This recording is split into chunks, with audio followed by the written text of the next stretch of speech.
여러분 안녕하십니까? 2025년 제3주차 1월 3일에서 1월 18일 사이의 주간 정세 동향입니다. 먼저 정치 분야입니다. 최고 권력자인 대통령이 군대를 동원한 조직적 내란 행위가 실패하고 내란 수괴가 체포될 수 있었던 것은 민주주의의 힘입니다. 자신과 가족의 치부를 덮고 권력을 연장하기 위해 벌인 계엄을 빙자한 내란은 43일 만에 민중의 강력한 항쟁으로 실패했습니다. 더불어민주당 12.3 내란 초기 수기인 윤석열과 그 공범들 모두 탄핵하고 거국 내각을 구성해야 했으나 조기 대선 기대에 급급해 극우 세력의 결집을 가져오는 실패를 범했습니다. 국민의힘 12.3 내란 암묵적 동조, 극우 세력의 탄핵 반대 동조에 극우 정당화하고 있습니다. 양당 정치 전체 유권자의 40%를 배제한 채 각각 30% 콘크리트 지지로 권력 쟁탈전 31대 29 게임이죠. 어느 쪽이 권력을 잡든 전국은 불안정할 수밖에 없는 상황에 직면하게 될 것입니다. 공수처 내란 수사 논란이 계속되고 있습니다. 윤석열 체포 구속은 역시 광장의 힘이라고 할 수 있습니다. 윤석열 헌재 심판과 이재명 법원 판결 조속한 결론을 내리고 전국 불안정 해소해야 할 것입니다. 특검법이 남발되고 있습니다. 그 전에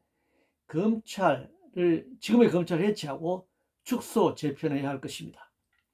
윤석열 파면 정거는 12.3 내란 본인의 계엄 발표와 국회와 선관위에 무장 군대가 투입된 TV를 통해 전 국민이 시청한 바대로 그것 자체가 명확한 증거이기 때문에 헌재는 즉각 윤석열을 파면해야 할 것입니다. 북한 도발 한반도기 주장하며 국민 향해 총불이 겨누는 국방장관과 과연 장군들이 필요한가라는 의문을 갖게 되었습니다. 경제분야입니다. 12.3 내란 틈타 경제 위기와 경기 불안 요인을 노동자 민중에게 전가할 시도가 엿보입니다. 12.3 내란으로 경기 불안 가중 문제를 감세로 풀어나가려는 자본의 행위는 내란 기도 행위라고 할 수 있습니다.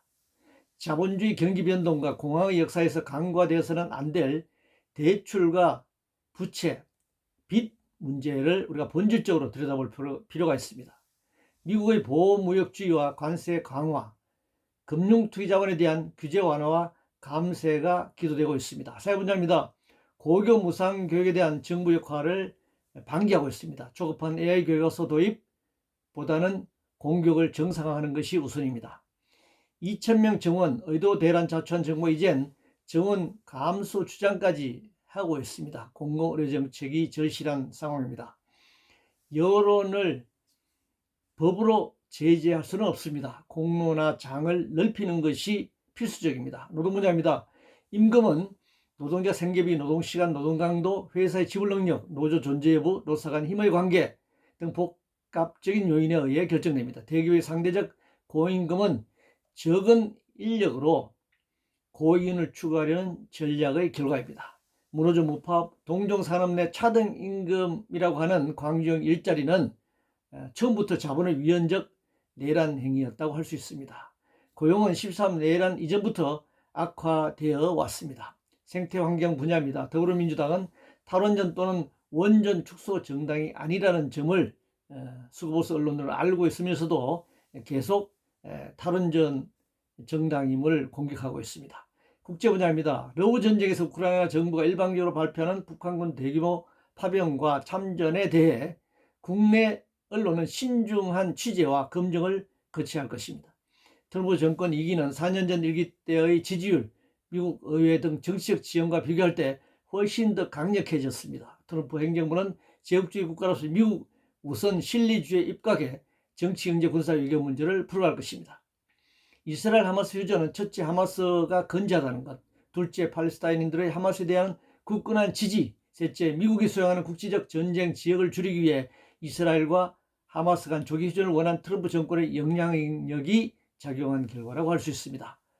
야스쿠니 신사 조선이 합사 철회에 않는 것은 일본의 평안법 구조개혁, 자위대 군대화를 통한 군국주의 부활과 제국주의 전쟁을 수행하기 위한 것이라고 할 수 있습니다. 이상으로 2025년 제3주차 주간 정세동향